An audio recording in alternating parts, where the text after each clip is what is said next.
Hey there, scholars. We are going to be looking at a large model of the water cycle. So let me show you what I am going to do. Sorry, this is going to be a very interesting setup. So just please be patient with me. Okay. So I will also zoom in so you can see different parts. Oh gosh. Sorry, friends. It is what it is. Okay. So this is going to represent the sun. It's not very, very hot, but it's good enough for the lab. And then in here, I'm going to put ice in order to create condensation because it's cool up in the atmosphere. That's when things,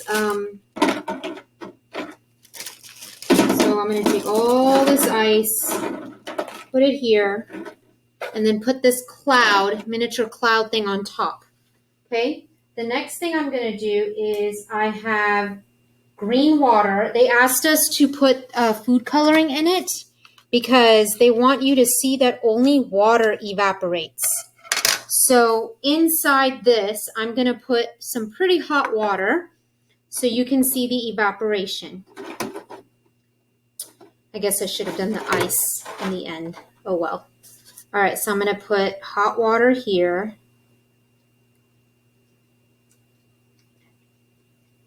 And we're going to pretend that this is the sun. Okay, so what I like about this water cycle model is that it locks everything.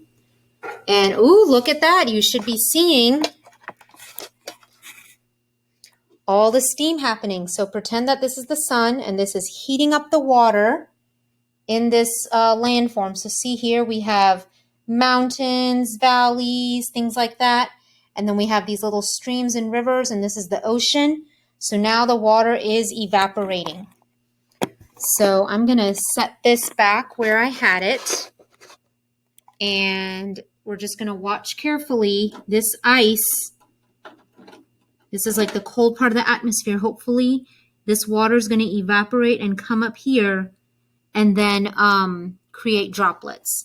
So I'm going to press pause and zoom in every few minutes because I don't want to make like a 30-minute video of you just staring at this. So I'll press pause and I'll come back. All right, so let's take a look. As you can see, ignore this. This is from the ice melting up here. But as you can see, we have some steam, and very, very closely, there's like water trying to, obviously come up, but then, you have this clear plastic thing blocking it. Now what I'm going to do is I'm going to pick this up and let you see the condensation and precipitation happening. Hang on. I had to. All right. So if I hold this right, if you look, sorry guys. This is really hard to film this video when I'm the only one doing this. Okay. So hold on. Okay. So right here, there's water actually under this. See my hands? So this turns into condensation. When warm air rises and comes into a place where there's cool area, it'll form into droplets and then it'll fall back down, which it's kind of hard to show you. Maybe if I can hopefully you can see some of the droplets.